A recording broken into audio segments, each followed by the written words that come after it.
রাজশাহী বিশ্ববিদ্যালয়ের শিক্ষার্থীদের দীর্ঘ প্রতীক্ষার অবসান। অবশেষে শেষ হয়েছে বহুল প্রতীক্ষিত রাকসু নির্বাচন। কিন্তু প্রশ্ন এখন একটাই, ফলাফল কবে জানা যাবে?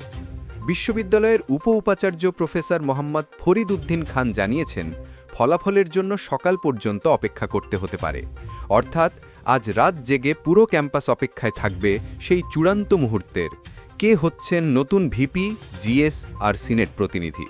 বৃহস্পতিবার সকাল ৯টা থেকে শুরু হয়ে বিকেল ৪টায় শেষ হয় ভোট গ্রহণ। এবারের রাকসু নির্বাচনে ভোট দিয়েছেন মোট ২৮,৯০১ জন শিক্ষার্থী। ৯টি ভবনের ১৭টি ভোট কেন্দ্রে ছিল ভোটের এই বিশাল আয়োজন। ভিপি, জিএস, সিনেট আর হল সংসদ সব মিলিয়ে ৮০০রও বেশি প্রার্থী লড়ছেন শিক্ষার্থীদের ভোটে। তাই এবার প্রতিটি পদেই জমজমাট প্রতিদ্বন্দ্বিতা। আর শিক্ষার্থীরা বলছে, এটাই রাবির ইতিহাস গড়ার নির্বাচন। বিকেল ৫টা থেকে শুরু হয়েছে ফলাফল গণনা, আর সকাল পর্যন্ত টানটান উত্তেজনা নিয়ে পুরো ক্যাম্পাস অপেক্ষায়। তোমরা কি ভাবছ, কে হতে যাচ্ছে রাকসুর পরবর্তী ভিপি আর জিএস?